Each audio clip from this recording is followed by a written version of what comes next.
Hello everyone, welcome to the Exia IAS academy. तो चलिए देखते हैं कौन से टॉपिक है जो फरवरी 4 के न्यूज़पेपर में आए हैं और ये कैसे इम्पोर्टेंट है फ्रॉम एग्ज़ाम पर्सपेक्टिव। ओके, तो जो पहला टॉपिक है वो बात करता है रिगार्डिंग जो टैरिफ प्रॉब्लम चल रहा है। यूएसए ने जो भी टैरिफ इम्पोज किए हैं on Canada, Mexico and China. Okay, तो उसको कैसे जो भी एक ट्रेड वार है, ओके, जो भी एक प्रोटेक्शनिज्म का टेंडेंसी देखा जा रहा है और इसके साथ जो डी ग्लोबलाइजेशन का एक कॉन्सेप्ट उभर के आ रहा है, ये टॉपिक उसी बारे में बात करता है। ओके, तो इसमें आपका इंडिया के ऊपर भी कैसा इम्पैक्ट है। ओके, और इन फ्यूचर में अभी तक तो ट्रम्प साहब ने इंडिया के ऊपर टैरिफ नहीं लगाया है, लेकिन पोटेंशियल देखा जा रहा है। ओके, कि जो इंडिया का ट्रेड है विथ यूएसए, उसमें आपका टैरिफ हाइक हो सकता है। तो ये जो भी टैरिफ हाइक होगा, इसको कैसे हम टैकल कर सकते हैं, इसका हम अल्टरनेटिव कैसे ढूंढ सकते हैं, क्योंकि अभी जो भी हमने बजट लिया है उस बजट में हमने एमएसएमई सेक्टर का बूस्ट के लिए बजट एलोकेशन दिया है। ओके, क्रेडिट गारंटी का बारे में जिक्र किया है। तो ये सभी चीज़ें क्या है, एमएसएमई सेक्टर को बूस्ट देगी। लेकिन क्या है, अगर हमारा एक्सपोर्ट जो पोटेंशियल है, अगर हम उसको लूज़ करेंगे बिकॉज ऑफ टैरिफ, तो उससे क्या होगा, हमारा जो स्लो डाउन है वो फर्दर एग्रीवेट हो जाएगा। तो उसको कैसे टेकल करना है, उसके लिए इंडिया का क्या रेस्पॉन्स स्ट्रैटेजी होना चाहिए, उसी रिगार्डिंग ये आर्टिकल बात कर रहा है। ओके, तो हमें क्या करना है, जो भी हमारा अल्टरनेटिव है उसको हमें ढूंढना है। जैसे ईयू के साथ हमें ट्रेड बढ़ाना है, एशियन के साथ, यूएई के साथ, जापान के साथ। ओके, तो उसके रिगार्डिंग और हमने कौन कौन से डील किए हैं। ओके, कैसे हम डोमेस्टिक मैन्युफैक्चरिंग को बूस्ट कर रहे हैं। तो हमने जब डोमेस्टिक मैन्युफैक्चरिंग को बूस्ट करने के लिए different scheme like PLI scheme लिया है, मेक इन इंडिया स्कीम लिया है, तो इन सब चीज़ों से नो डाउट हमारा जो प्रोडक्शन है वो बढ़ जाएगा। लेकिन उसको हमें एक्सपोर्ट करने के लिए क्या होगा, जो मार्केट है उसको डाइवर्सिफाई करना पड़ेगा। सिर्फ यूएसए के ऊपर अगर हम रिलाय होंगे तो ये हमें प्रॉब्लम क्रिएट कर सकता है। ओके, तो इसी के लिए क्या है, ये सभी चीज़ें इसमें सजेशन दी गई हैं। तो इन फ्यूचर आपका इससे एक क्वेश्चन आप एक्सपेक्ट कर सकते हैं। ओके, तो हमने कैसे आपका सेल्फ रिलायंस का गोल रखा है थ्रू आत्मनिर्भर भारत स्कीम। ओके, उसके लिए हम इलेक्ट्रॉनिक्स, फार्मास्यूटिकल, टेक्सटाइल, इन सभी चीज़ों में ध्यान दे रहे हैं। लेकिन इन सभी चीज़ों का जो भी हमारा प्रोडक्शन बढ़ेगा, इन चीज़ों को एक्सपोर्ट करने के लिए हमें अपना जो एक्सपोर्ट का मार्केट है उसे डाइवर्सिफाई करना पड़ेगा। तो इसमें ये चीज़ मेंशन किया है, export diversification and new trade partnership. Okay, चलिए आगे देखते हैं। तो ये सभी चीज़ें इसमें उसी रिगार्डिंग मेंशन की है कि क्या पॉलिसी रिकमेंडेशंस लेने होंगे इंडिया को। ओके, तो वो रिकमेंडेशंस आप क्या है, इन फ्यूचर जब भी ऐसा कोई क्वेश्चन बनेगा तो ये सभी चीज़ें आप मेंशन कर सकते हैं। इसमें हमने क्या किया है, पॉइंट के अंदर सब पॉइंट भी डाल दिए हैं। तो आप क्या है, मेन ये जो भी आपके की पॉइंट्स है इसको आपको देखना है और एग्जाम में हाईलाइट करना है। ओके, और इसके अंदर दो सब पॉइंट है, आप एक भी लिख सकते हैं और कोई पॉइंट आप क्या है, मेन पॉइंट लिख के भी छोड़ सकते हैं। ओके, अगर वो मेन पॉइंट ही आपका आंसर जस्टिफाई कर रहा है तो। ओके, चलिए आगे देखते हैं। तो the genesis of 4% inflation target. So अभी आपको पता है जो हमारा आरबीआई है, उनका जो मॉनेटरी पॉलिसी कमेटी है, उनको क्या है, इन्फ्लेशन टारगेट करना है। और जो हमारा इन्फ्लेशन है उसको 4% में रखना है। और 4 से हमारा क्या हो सकता है, +2 और -2 हो सकता है, लेकिन उससे ज़्यादा नहीं होना है। तो इसके लिए ये जो भी 4% का टारगेट है, इसका जेनेसिस क्या है, ये जो कंसेप्ट है ये कब आया, उसी के बारे में क्या है इसमें डिस्कशन में मेंशन किया गया है। ओके, तो इसमें सारी चीज़ें इसमें मेंशन की गई है। ओके, तो सुखमय चक्रवर्ती कमेटी जो रिपोर्ट था 1985 को, तभी उन्होंने सजेस्ट किया था कि जो आइडियल इन्फ्लेशन टारगेटिंग है वो 4% होना चाहिए। ओके, तब क्या है, हमारे देश में जो ग्रोथ है, कंजम्पशन है, वो सही रहेगा और एम्प्लॉयमेंट भी जनरेट होते रहेगा। ओके, तो इसी के रिगार्डिंग क्या है, ये आर्टिकल बात करता है। तो इसमें क्या है, हमने इसके साथ जो भी और आपके एडिशनल चीज़ें हैं इस टॉपिक को जो सब्सटेंशिएट कर रही है, वो चीज़ें भी हमने इसमें मेंशन कर दिया है। तो ये आप देख सकते हैं। ओके, चलिए आगे बढ़ते हैं।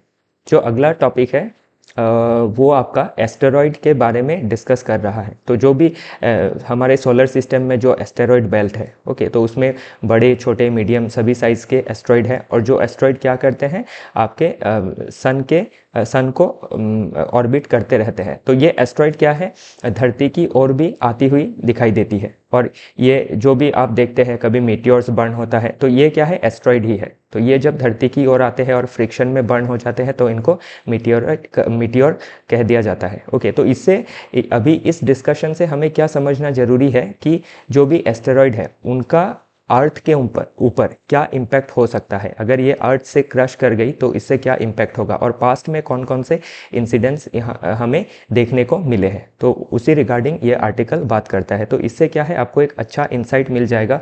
और एस्टेरॉइड रिलेटेड क्वेश्चंस क्या है आपके प्रीलिम्स में पूछे जाते हैं। ओके, तो या और इसका ये भी प्रोबेबिलिटी है कि मेंस में भी कभी क्वेश्चन आप देख सकते हैं जीएस पेपर 1 में।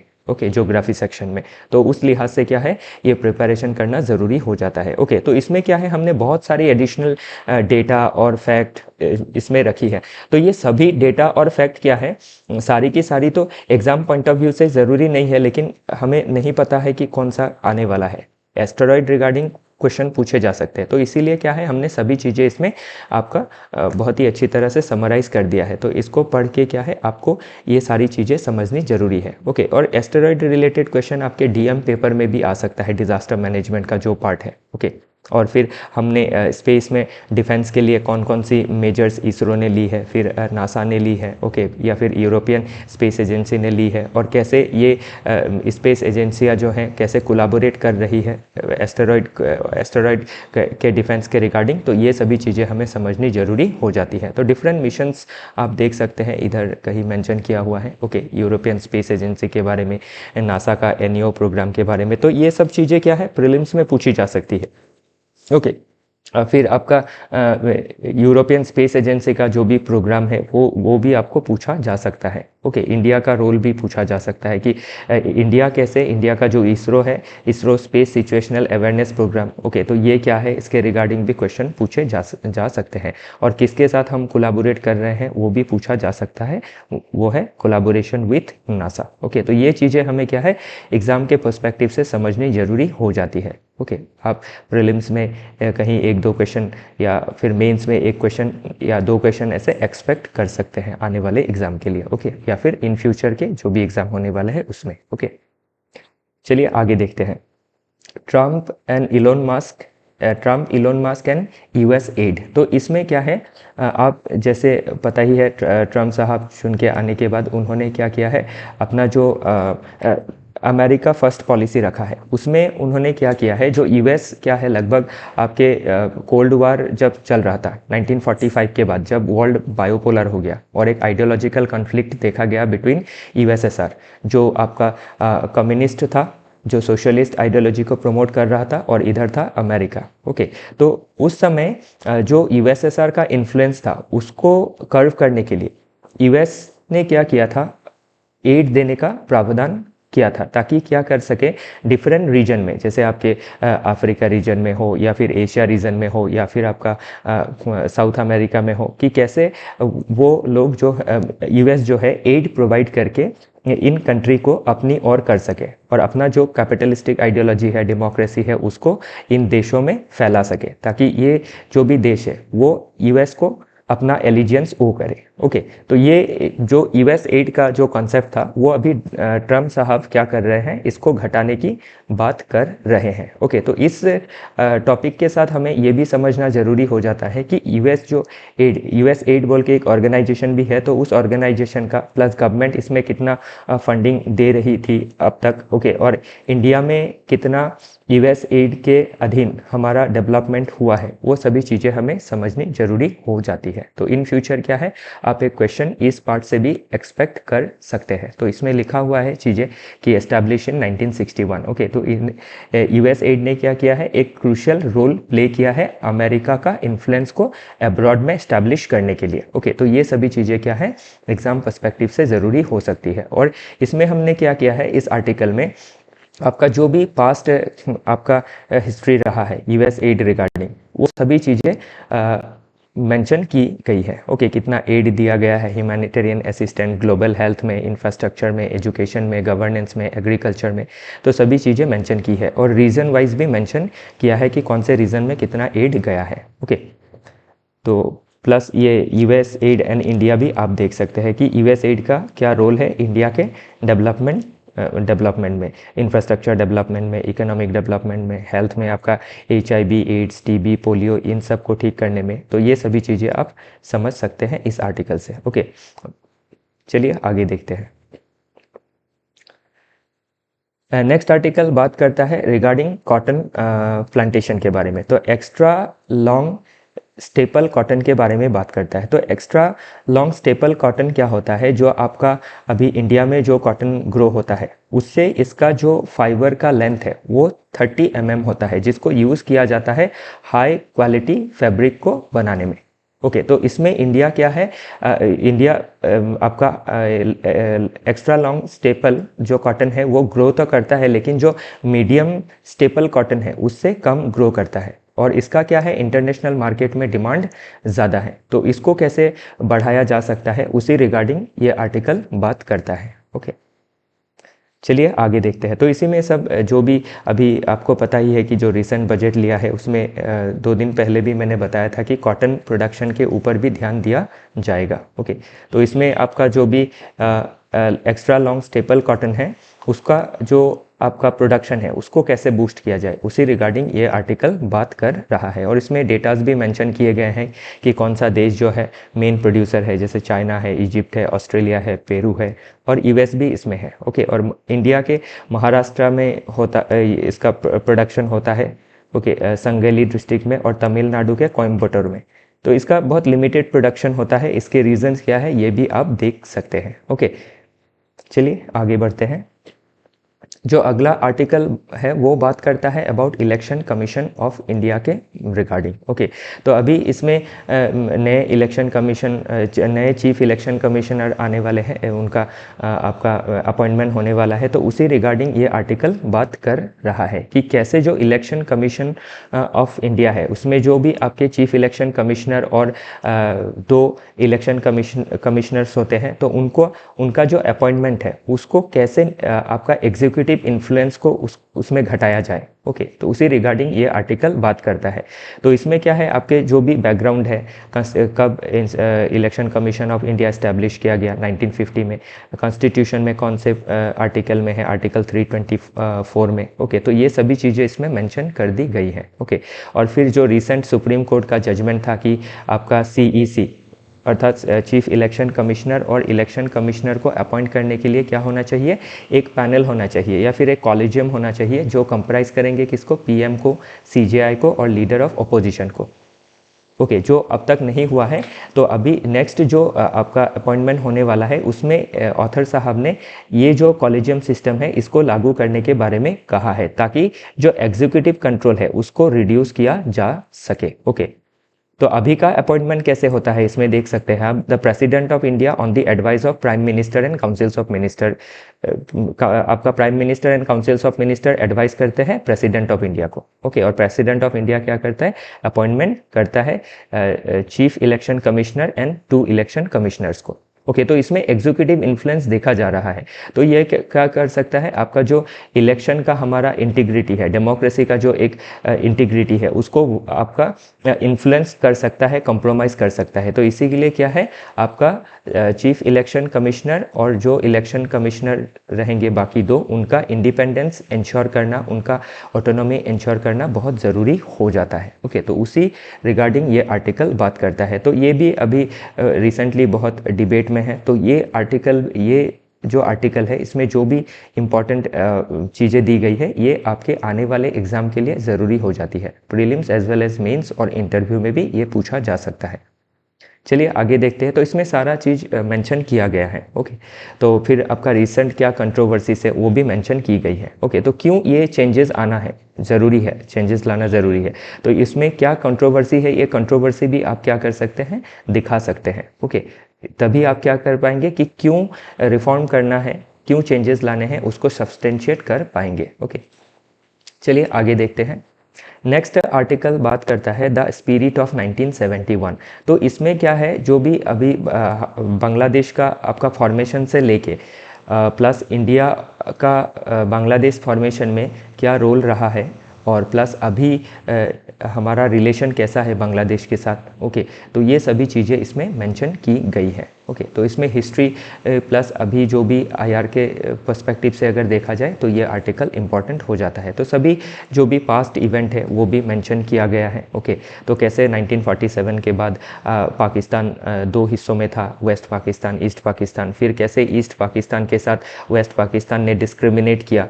ओके, उसके बाद कैसे वेस्ट पाकिस्तान में एक सर्ज हुआ डेमोक्रेसी का, और उसके बाद आपका बांग्लादेश कैसे बना। तो ये सभी चीज़ें जाननी ज़रूरी हो जाती है। और इससे भी क्या है, आप और भी पुराना हिस्ट्री इसमें कनेक्ट कर सकते हैं, स्टार्टिंग फ्रॉम 1905 जो लॉर्ड कर्जन ने बंगाल को डिवाइड कर दिया था, east Bengal and west Bengal के तौर पे। वो तो वही ईस्ट बंगाल बाद में ईस्ट पाकिस्तान बना, और बाद में ये फिर 1971 में बांग्लादेश बना। ओके, तो तब से लेके अब तक का जो जर्नी है, प्लस इंडिया के साथ कैसा रिलेशन है, ओके, और डिफरेंट क्या एग्रीमेंट्स हुए, ये सभी चीज़ें इसमें मेंशन कर दी गई है। ओके, तो ये क्या है, सभी चीज़ें बहुत लेंदी है, लगभग इसमें 14-15 टॉपिक है। तो इसीलिए क्या होता है, हमें ये सारी चीज़ें पूरी खोल के एक्सप्लेन करने में बहुत समय लग जाएगा इस एक एनालिसिस में। ओके, और हम क्या कर रहे हैं, सिर्फ एक दो टॉपिक भी नहीं ले रहे हैं, सारे टॉपिक को समेट रहे हैं, क्योंकि जो भी टॉपिक है न्यूज़पेपर में वो डिफरेंट न्यूज़पेपर से है और सभी इंपॉर्टेंट है एग्ज़ाम के लिहाज से। ओके, तो इसीलिए क्या है, मैं आपको बस यही जिस्ट बता रहा हूँ कि ये सभी चीज़ें एग्ज़ाम पर्सपेक्टिव से इंपॉर्टेंट होंगी। ओके, और आपको ये पूरा जो PDF है कॉम्प्रिहेंसिव वे में प्रिपेयर करके टेलीग्राम में दे दिया जाएगा। तो उससे आप क्या करेंगे, इसको पढ़ लीजिएगा और आप ये सभी चीज़ें समझ लीजिएगा। ओके, तो जो भी चीज़ें आपने फाउंडेशनल अपने कोर्स में पढ़ी है, खुद से पढ़ी है या फिर किसी कोचिंग इंस्टीट्यूट से पढ़ा होगा, तो उसमें क्या है, आपको ये सभी चीज़ें वैल्यू ऐड कर देगी। ओके, चलिए आगे देखते हैं। तो जो अगला टॉपिक है वो बात करता है अबाउट प्लेटफॉर्म इकोनॉमी फॉर विकसित भारत। ओके, तो कैसे हम जो भी डिजिटल हमारा प्लेटफॉर्म है उसको हमारा देश का ग्रोथ में, स्पेशली इकोनॉमिक ग्रोथ में कैसे इस्तेमाल कर सकते हैं, उसी बारे में ये आर्टिकल बात करता है कि हमें हमने अपना गोल रखा है कि हमें डेवलप नेशन बनना है बाय 2047, जिसका इकोनॉमी टोटल इकोनॉमी होगा $30 ट्रिलियन। ओके, तो उसके लिए क्या है, हमें जो भी अभी आपका डिजिटलाइजेशन हो रहा है इकोनॉमी में, उसको फर्दर क्या करना है और इन्हांस करना है। ओके, डिफरेंट सेक्टर में, वो चाहे आपका एग्रीकल्चर हो या फिर आपका इंडस्ट्री हो या फिर सर्विसेज सेक्टर हो या फिर सर्विसेज में आपका फाइनेंस सेक्टर हो, तो ये सभी चीज़ों में इस आपका डिजिटल प्लेटफॉर्म को कैसे इन्हांस किया जाए, ओके, कैसे और अफोर्डेबल, एक्सेसिबल, ट्रांसपेरेंट, अकाउंटेबल बनाया जाए, उसी के बारे में ये आर्टिकल बात करता है। तो इससे भी आपको क्या है, एक अच्छा इंसाइट मिल जाएगा फ्रॉम GS पेपर 1, 2 एंड 3 के पर्सपेक्टिव से, एज वेल एज एथिक्स के पर्सपेक्टिव से भी आप ट्रांसपेरेंसी और अकाउंटेबिलिटी, इंटीग्रिटी, इन चीज़ों को भी, या फिर गुड गवर्नेंस, एथिकल गवर्नेंस जैसे कॉन्सेप्ट को आप इससे लिंक कर सकते हैं। ओके, तो इसमें आप देख सकते हैं examples of platform like digital payment के लिए आपका UPI है, रुपी है, भारत नेट है, आधार लिंक सर्विसेज है। ओके, तो ये सभी चीज़ें देख सकते हैं आप। ओके, चलिए आगे बढ़ते हैं। तो ये सभी चीज़ें इसमें मेंशन की गई है, और इसका देखिए आप हिस्ट्री भी दिया गया है। प्लान्ड इकोनॉमी फेज़ 1950 1991 से लेके 1991 में प्रेजेंट समय पे मार्केट रिफॉर्म हुआ, ग्लोबलाइजेशन हुआ, FDI का लिबरलाइजेशन हुआ, फिर IT एंड डिजिटल रेवोल्यूशन आया। ओके, तो जिसको हम लोग क्या बोलते हैं, फोर्थ इंडस्ट्रियल रेवोल्यूशन के तौर से भी जानते हैं। तो ये सभी चीज़ें आपको जाननी बहुत ज़रूरी हो जाती है फ्रॉम एग्जाम पर्सपेक्टिव, ताकि आप कोई भी क्वेश्चन, ओके, ऐसे में भी आप अच्छे से हैंडल कर पाए। GS 1, 2, 3, 4 कोई भी क्वेश्चन, इंक्लूडिंग आपका ऑप्शनल पेपर, आप तक अच्छी तरह से हैंडल कर पाए। ओके, क्योंकि कोई भी क्वेश्चन को आंसर करने के लिए क्या होगा, आपके पास लॉट्स ऑफ इन्फॉर्मेशन होनी बहुत ज़रूरी होंगी, लॉट्स ऑफ कंसेप्ट होना बहुत ज़रूरी होगा। तो ये सभी चीज़ों को इसमें क्या कर दिया गया है, समराइज कर दिया गया है। ओके, अगर आपने फाउंडेशन कोर्स किसी ने अगर कंप्लीट कर रखा है, ओके, तो वो अगर हमारा सिर्फ ये PDF भी पढ़ लेंगे ना, तो उसका साल भर उनका प्रिपरेशन पूरा 360 डिग्री, मतलब एक हॉलिस्टिक मैनर में कंप्लीट हो जाएगा। ओके, तो ये हम आपको एक्जिया IAS एकेडमी और हमारी टीम की तरफ से अश्योर करते हैं। ओके, कि ये आपका ऑलमोस्ट 100% प्रिपरेशन ही है फॉर GS पेपर आपका 1, 2, 3, 4 और ऑप्शनल पेपर को भी ये थोड़ा बहुत सब्सटेंशिएट करेगा, पूरा तो नहीं करेगा, क्योंकि ये बहुत कंप्लीट दूसरा पार्ट हो जाता है। प्लस प्रीलिम्स के आपका जो भी आपका जीएस स्टडी, जो जीएस का पार्ट है, जो जीएस पेपर है, उसको भी ये पूरा कवर कर रहा है। बस सी सेट आपको अपनी ओर से कवर करना होगा। ओके, तो ये बहुत ही ज़्यादा कम्प्रहेंसिव है। ओके, आप कंपेयर करके देख सकते हैं, इसमें इसको बनाने में बहुत ज़्यादा मेहनत लगा है। ओके, ठीक है, चलिए आगे देखते हैं। Nuclear focus, okay, promising but risky. तो अभी देखिए, हमें विकसित भारत बनने के लिए हमारा जो एनर्जी रिक्वायरमेंट है उसको मीट करना बहुत ज़रूरी है, और हमारे देश को एनर्जी सिक्योर बनाना बहुत ज़रूरी है। तो उसके लिए हम क्या है, डिफरेंट एनर्जी के जो सेक्टर्स है उसमें हम फोकस कर रहे हैं, जैसे विंड एनर्जी हो गया, सोलर एनर्जी हो गया। ओके, और उसी में एक क्या है, आपका न्यूक्लियर एनर्जी भी आ जाता है। तो हमें विकसित भारत करने के लिए क्या है, एक टारगेट रखा है कि बाय 2047 हम 100 गीगावाट जो पावर है किससे जनरेट करेंगे, न्यूक्लियर से जनरेट करेंगे। ओके, तो उसके लिए अभी क्या किया जा रहा है, रिसेंट में हम आपने देखा था कि आपका स्मॉल मॉड्यूलर रिएक्टर को डेवलप किया जा रहा है। ओके, ताकि हम क्या कर सके, हमारे जो भी डिफरेंट सिटीज़ हैं उसमें हम क्या कर सके, स्मॉल मॉड्यूलर रिएक्टर्स के ज़रिए इलेक्ट्रिसिटी जनरेट कर सके। और स्मॉल मॉड्यूलर रिएक्टर का क्या है, अपने आप में बहुत सारा बेनिफिट है। इसमें इन्वेस्टमेंट कम लगता है, वेस्ट कम जनरेट होता है, डिज़ास्टर का जो रिस्क होता है वो बहुत हद तक कम हो जाता है। ओके, और इसको मैनेज करना, ऑपरेट करना आसान हो जाता है।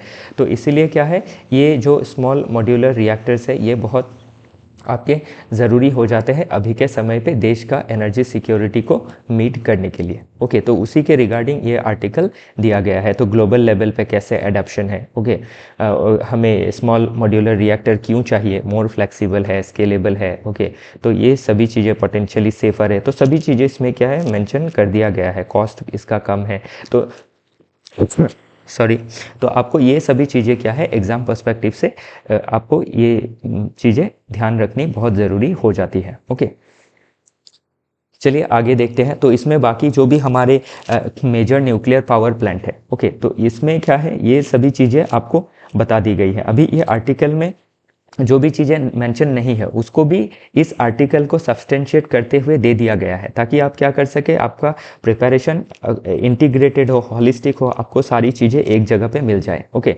तो ये सभी चीज़ें इसमें मेंशन की गई है। फिर होमी भाभा साहब का जो विजन था, ओके, उनको father of India's nuclear energy भी कहा जाता है, तो उनके बारे में भी क्या है यहाँ पे मेंशन कर दिया गया है। ओके, तो ये सभी चीज़ें आप क्या है देख सकते हैं for prelims as well as for mains. Okay, चलिए आगे देखते हैं। तो बाकी हमारा ये जो भी न्यूक्लियर लाइबिलिटी एक्ट है, ओके, जिसके लिए क्या हो रहा है, आपका जो भी एफडीए है, फॉरेन डायरेक्ट जो इन्वेस्टमेंट है, ओके, सॉरी एफडीए नहीं, एफडीआई, जो भी फॉरेन डायरेक्ट इन्वेस्टमेंट है उसमें कौन सी दिक्कतें आ रही है स्लेंडा के वजह से। ओके, तो स्लेंडा में कौन कौन से चेंजेस लाने की अभी पहल की जा रही है। ओके, एटॉमिक एनर्जी एक्ट क्या है, तो ये सभी चीज़ें इसमें मेंशन कर दी गई है। ओके, तो रिसेंट में भी हमने देखा था कि स्मॉल मॉड्यूलर रिएक्टर को डेवलप करने में क्या होगा, प्राइवेट सेक्टर का पार्टिसिपेशन भी इंश्योर किया जाएगा। इसीलिए क्या है, ये चीज़ें इंपॉर्टेंट हो जाती है आने वाले एग्ज़ाम के लिए। ओके, तो इसके साथ ही आपका न्यूक्लियर डिज़ास्टर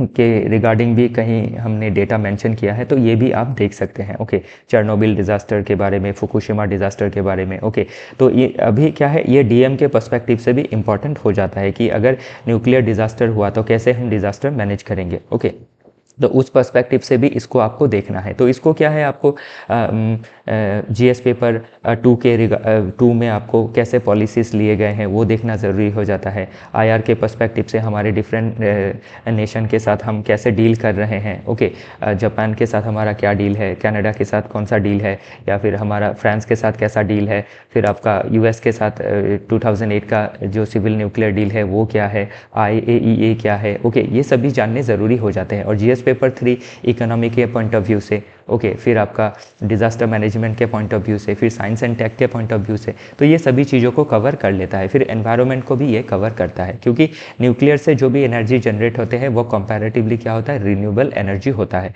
अलग के तुलना में। ओके, तो ये सभी चीज़ें क्या है एग्ज़ाम के पर्सपेक्टिव से ज़रूरी हो जाती है। चलिए आगे देखते हैं। ओके।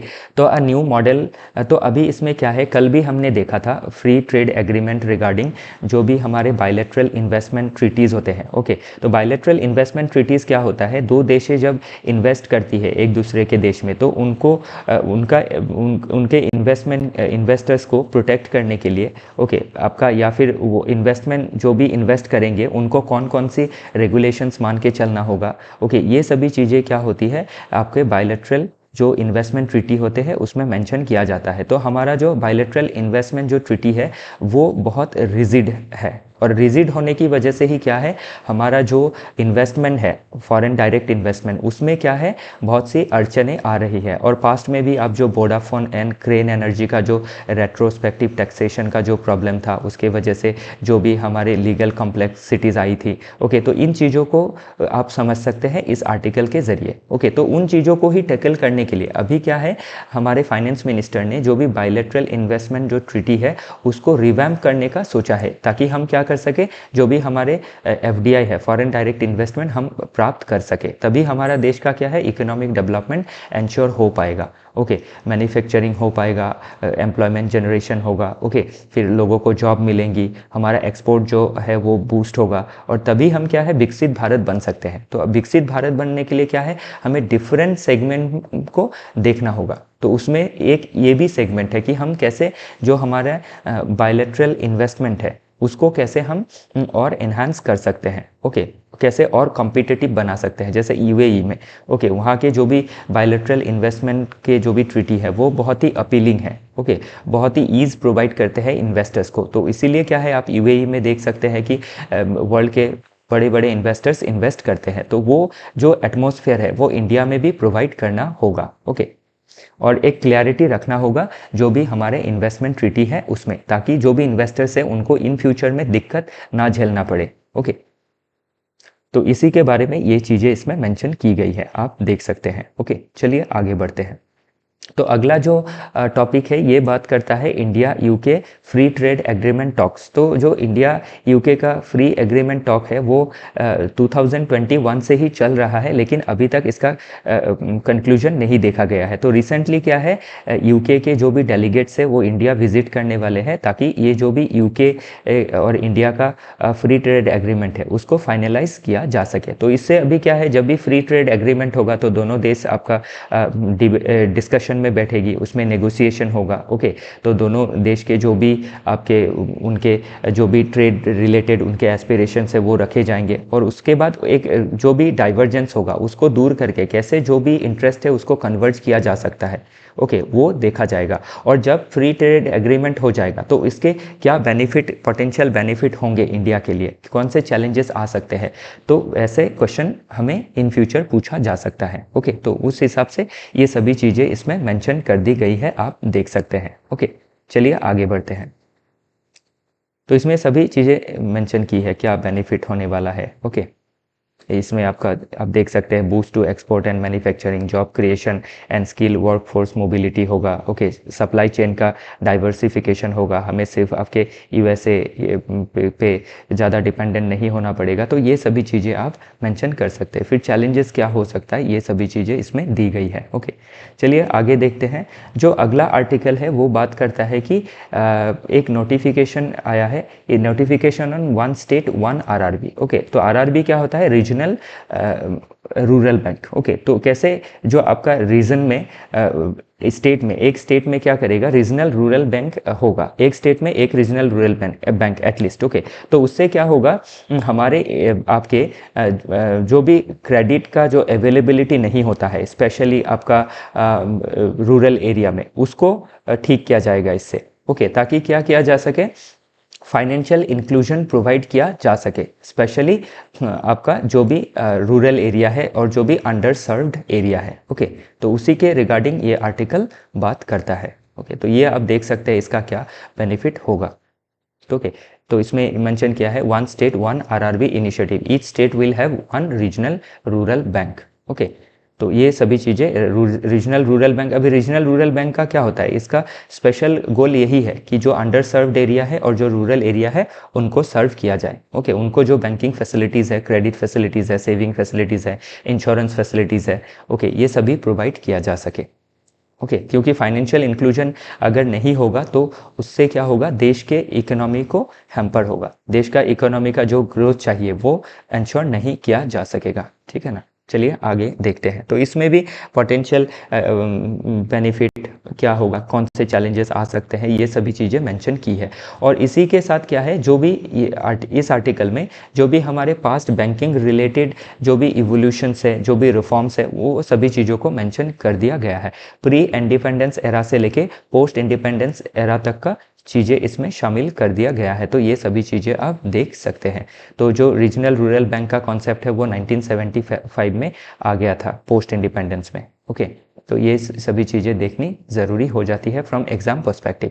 तो हिस्ट्री भी समझना ज़रूरी हो जाता है, तभी आप क्या है कौन सी प्रॉब्लम थी, ओके, और कैसे पास्ट में इनिशिएटिव्स लिए गए थे, कौन से लेक्यूनास रह गए थे कि अब तक हम इसमें अचीवमेंट नहीं पा रहे हैं, तो उसके लिए क्या करना होगा, तो ये हमें जानना ज़रूरी हो जाता है। ओके, चलिए आगे देखते हैं। इसके बाद जो आर्टिकल है वो बात करता है east China the new USSR. Okay, तो हम हमारा जो वर्ल्ड हिस्ट्री का पार्ट है उसमें हम यूएसएसआर का फॉर्मेशन के बारे में देखते हैं कि कैसे बोल्शेविक रेवोल्यूशन के बाद यूएसएसआर फॉर्म हुआ था इन 1917। ओके, 15 रिपब्लिक्स को जोड़ के। उसके बाद कैसे यूएसएसआर का जो इकोनॉमिक बूम है वो देखा गया था, और ग्रेजुअली कैसे यूएसएसआर का जो डिक्लाइन है वो देखा गया था इन 1991। जो भी 15 रिपब्लिक्स थी वो क्या हो गई, सब टूट के 15 न्यू नेशंस क्रिएट हो गया। तो इसमें ये चीज़ें मतलब इसको कंपेयर किया गया है चाइना के साथ कि क्या चाइना का भी जो मतलब यूएसएसआर का जो हाल हुआ था, क्या चाइना का भी वही हाल होगा। तो उसी रिगार्डिंग ये आर्टिकल बात करता है। ओके, तो इसमें क्या है, आपका चाइना का जो भी पास्ट था 1949, वहाँ पे जो कम्युनिस्ट रेवोल्यूशन के बाद 1949 में माओ जेडोंग के लीडरशिप में चाइना कम्युनिस्ट नेशन बन गया था। उसके बाद कैसे आपका 1978 में डेंग जियाओपिंग ने मार्केट रिफॉर्म्स किए। ओके, उसके बाद कैसे वहाँ पे ग्रोथ आया। तो ये सभी चीज़ें हमें समझनी ज़रूरी हो जाती है। उसके बाद इसके हम देख सकते हैं 78 के बाद ओके लगभग 2000 तक चाइना उभर के आ गया था, और अभी तो चाइना क्या है, सेकेंड लार्जेस्ट इकोनॉमी बन गया है वर्ल्ड का। तो इसमें क्या है, अभी चाइना का जो ग्रोथ है उसमें स्लो डाउन देखा जा रहा है। चाइना भी चैलेंजेस फेस कर रहा है, जैसे यूएसएसआर ने फेस किया था, तो यूएसएसआर के बारे में इसमें मेंशन किया है। फिर जापान कैसे चैलेंज फेस किया था उसके बारे में मेंशन किया है। तो क्या चाइना का भी वही चैलेंजेस फेस करके ऐसा ही हालत होगा क्या, उसी रिगार्डिंग ये आर्टिकल बात करता है। ओके, तो ये एक फ्यूचर दिखा रहा है चाइना का कि क्या ऐसा हो सकता है। ओके, तो ये आने वाले समय में ही देखना होगा। बाकी अभी क्या चैलेंजेस है चाइना में वो आप इस आर्टिकल से समझ सकते हैं, क्योंकि अभी चाइना और यूएस के बीच में भी क्या है, एक न्यू कोल्ड वार छिड़ गया है, स्पेशली जो ट्रेड वार देखा जा रहा है between USA and China. Okay, तो ये कैसे हैम्पर करेगा चाइना के ग्रोथ में, तो ये सभी देखने हमें ज़रूरी हो जाते हैं। ओके, चलिए आगे बढ़ते हैं। नेक्स्ट है म्यांमार में जो भी आपका प्रॉब्लम चल रहा है। तो म्यांमार के बारे में भी ये शायद चौथा या पांचवा आपका आर्टिकल होगा जो हम कवर कर रहे हैं जनवरी 1 से। ओके, तो इसमें अभी यही चीज़ें मेंशन की गई है कि जो म्यांमार है, म्यांमार का जो पॉलिटिक्स है वो बहुत ज़्यादा फ्रेगमेंट हो गया है। एक तरफ तो मिलिट्री जुंटा है जो रूल संभाल रही है, एक तरफ वहाँ के जो डेमोक्रेसी को सपोर्ट करने वाले हैं उनका डिमांड अलग है, फिर वहाँ के जो भी एथनिक ग्रुप है उनका भी क्या देखा जा रहा है, एक आर्म रिबेलियन देखा जा रहा है। और वो जो भी एथनिक ग्रुप है वो क्या कर रहे हैं, डिफरेंट प्रोविंसेस का जो कंट्रोल है वो एक्वायर कर रहे हैं। तो इससे क्या हो जाता है, अभी म्यांमार का फ्यूचर कैसा होगा ये समझना बहुत ज़रूरी हो जाता है, क्योंकि म्यांमार इंडिया से बॉर्डर शेयर करता है और स्पेशली नॉर्थ ईस्टर्न स्टेट के साथ। तो इससे क्या होता है कि हमारे इंडिया के ऊपर ओके क्या इम्प्लीकेशंस रहेंगे इन सभी चीज़ों का, तो ये हमें समझना ज़रूरी हो जाता है। ओके, तो चलिए आगे देखते हैं।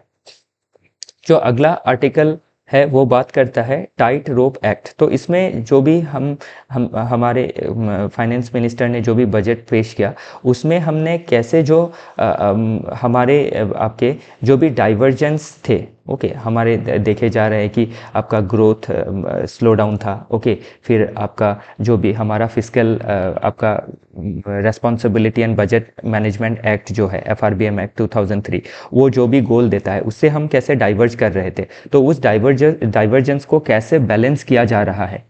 ओके अभी का बजट 25-26 का बजट से, उसी के बारे में ये आर्टिकल बात करता है। ओके तो सभी चीज़ें कैसे मैनेज की जाएंगी, जैसे हमारा जो आपका फिस्कल डेफिसिट था पास्ट फाइनेंशियल ईयर में वो 4.8 था, तो अभी का टारगेट 4.4 लिया गया है। तो जो भी हम डाइवर्जेंस देख सकते हैं कि FRBM एक्ट जो है वो एक टारगेट हमें सेट करके देता है और उससे हम कैसे डाइवर्ज कर गए हैं। ओके और कैसे हमारा जो आपका फिस्कल डेफिसिट है, रेवेन्यू जो डेफिसिट है वो कैसे बढ़ गया था पास्ट में और उसको अभी कैसे मैनेज किया जा रहा है। ओके तो उसी के बारे में ये आर्टिकल बात कर रहा है, कैसे हम आपका जो भी हमारा कैपिटल एक्सपेंडिचर है और उसको हम पास्ट की तुलना में कम बढ़ा रहे हैं। ओके उसका परसेंटेज ऑफ ग्रोथ जो है वो कम है, प्लस जो आपका रेवेन्यू डेफिसिट जो ज़ीरो करने का टारगेट है इन फ्यूचर में उसको अभी कितना घटाया गया है। ओके तो वही चीज़ें इसमें मेंशन की गई है। ओके चलिए आगे देखते हैं। तो ये सभी चीज़ें इसमें मेंशन कर दी गई हैं कि कैसे हमारा जो डेट है उसको मैनेज करना है, फिर हमारा जो फिस्कल डेफिसिट है, प्राइमरी डेफिसिट है, उसको कैसे मैनेज करना है, वो सभी चीज़ें इसमें मेंशन की गई है। ओके चलिए आगे देखते हैं। तो अगला आर्टिकल जो है वो बात करता है कि आपका जो आर्कटिक रीजन है नॉर्थ में, ओके उसमें आपका एक तरफ चाइना और रशिया का जो इन्फ्लुएंस है और दूसरी तरफ जो आपके नेटो नेशंस है, प्लस आपका USA और आपका कनाडा, ये कैसे उस रीजन में एक मतलब कंपटीशन में है, उसी रिगार्डिंग ये आर्टिकल बात करता है। क्योंकि आर्कटिक रीजन क्या है, एक रिसोर्स रिच रीजन है और उसमें आपके ऑयल हो, नेचुरल गैस हो, ये सभी अवेलेबल है और प्लस ये एक क्या है आपका सी लैंड ऑफ कम्युनिकेशन भी है। तो इसीलिए क्या है आपके ये जो भी देश है ये compete करते रहते हैं कि इस एरिया को कैसे अपने कंट्रोल में रखना है, तो उसी रिगार्डिंग ये आर्टिकल बात करता है। ओके तो इसमें आपका इंडिया का एंगल भी समझना ज़रूरी हो जाता है। ओके और बाकी एनवायरनमेंट के पॉइंट ऑफ व्यू से भी आर्कटिक रीजन में कैसे जो क्लाइमेट चेंज का असर है वो सभी चीज़ें इसमें मेंशन की गई है। ओके चलिए आगे देखते हैं। Will Trump win Nobel peace prize. Okay तो अभी रिसेंटली क्या किया है, ट्रम्प साहब ने स्टेटमेंट दिया कि बराक ओबामा साहब को जो 2009 में नोबेल मिला था वो अंडर सर्व था, उनको नहीं मिलना चाहिए था, ऐसा उन्होंने कहा। ओके तो इसमें अभी क्या है, उनको नोबेल प्राइज़ इन फ्यूचर मिल सकता है क्या, अगर मिल सकता है तो क्यों मिल सकता है, तो उसमें क्या है आपका पोटेंशियल पीस एफर्ट दिखाना होगा उनको, रशिया यूक्रेन वार रेजोल्यूशन में, इजराइल हमास का जो सीज फायर है उसमें, okay US relation with China, Russia and Iran, फिर नॉर्थ कोरिया का जो डी न्यूक्लियराइजेशन है उसको अगर करवा सकते हैं तो उनको क्या है नोबेल प्राइज़ मिल सकता है। तो ये जो भी पोटेंशियल कन्फ्लिक्ट है ये पूरा क्या है वर्ल्ड में एक इंस्टेबिलिटी क्रिएट करके रखा है। तो इन चीज़ों को अगर ठीक किया जा सकता है तो वर्ल्ड में क्या होगा, पीस स्टैब्लिश हो जाएगा, जो डी ग्लोबलाइजेशन हम देख रहे हैं वो ठीक हो जाएगा और वर्ल्ड में एक पीस स्टैब्लिश होगी, जो टेरिफ वार है वो कम होगा। तो इससे क्या है एक आप शांति इन फ्यूचर देख सकते हैं अगर ये चीज़ें सॉल्व की गई तो, और इन चीज़ों को सॉल्व करने में ट्रम्प साहब क्या है एक इम्पॉर्टेंट रोल प्ले कर सकते हैं। ओके तो इसी रिगार्डिंग ये आर्टिकल बात करता है। तो इसमें और जो भी आपके पोटेंशियल लिंकेजेस हैं वो भी इसमें दे दिए गए हैं। चलिए आगे देखते हैं। टैक्स क्लियरिटी ऑन AIF, तो अल्टरनेटिव जो इन्वेस्टमेंट फंड है, जिस फंड को क्या किया जाता है स्पेशली आपका स्टार्टअप्स में, फिर आपका इंफ्रास्ट्रक्चर डेवलपमेंट में यूज़ किया जाता है, तो उसमें जो टैक्स क्लियरिटी नहीं थी या फिर बहुत ज़्यादा टैक्स था, ओके और जो भी अल्टरनेटिव इन्वेस्टमेंट फंड था उसका कैसे डाइवर्जेंस होता था नॉन परफॉर्मिंग एसेट्स को ठीक करने में, तो उसी रिगार्डिंग ये आर्टिकल बात कर रहा है कि कैसे हम अल्टरनेटिव इन्वेस्टमेंट फंड को सही तरह से चैनलाइज करके देश का जो इकोनॉमिक ग्रोथ है उसको अचीव कर सकते हैं। तो उसी रिगार्डिंग ये आर्टिकल बात करता है। ओके तो इसमें सभी चीज़ें मेंशन कर दी गई हैं।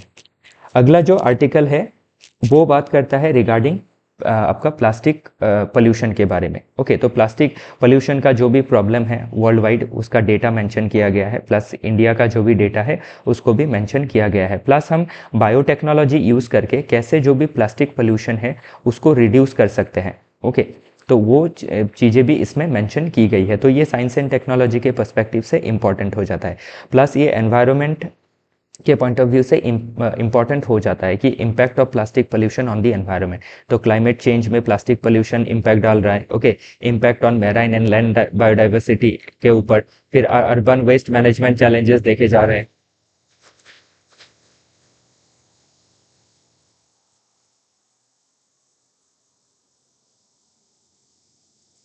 ओके, तो चलिए आगे देखते हैं। फिर कौन कौन से आपके ग्लोबल एग्रीमेंट या फिर इंडियाज पॉलिसी फ्रेमवर्क है। तो ग्लोबल एफर्ट कौन से, बेसल कन्वेंशन है, ओके, जो trans boundary plastic waste movement को रेगुलेट करता है। तो बेसल कन्वेंशन के ऊपर भी क्या है, पास्ट में प्रीलिम्स में क्वेश्चन पूछे गए हैं, क्योंकि ट्रीटीज के ऊपर क्या है, यूपीएससी लगातार क्वेश्चन पूछते रहता है। तो इन ट्रीटीज को भी हमें देखना जरूरी हो जाता है कि जो भी ट्रीटी है ये किससे रिलेटेड है, ओके। कभी क्या है, ये ट्रीटी के रिगार्डिंग आपको मेंस में भी क्वेश्चन पूछ लिया जा सकता है। तो इंडिया में भी प्लास्टिक वेस्ट मैनेजमेंट के लिए कौन से रूल्स हैं, ओके। फिर आपका जो ईपीआर है, एक्सटेंडेड प्रोड्यूसर रिस्पॉन्सिबिलिटी, ये सारी चीज़ें हमें समझनी जरूरी हो जाती है। तो ban on single use plastic 2022, तो इसमें आप ये मेंशन कर सकते हैं स्टेप्स टेकन में कि कौन से स्टेप्स इंडिया ने लिए हैं, ओके। तो ये सभी चीज़ें एग्जाम पर्सपेक्टिव से ज़रूरी हो जाती हैं। तो इसी के साथ आज का जो भी डिस्कशन है वो समाप्त होता है। कल फिर मिलेंगे डिफरेंट आर्टिकल्स के साथ। तब तक के लिए धन्यवाद।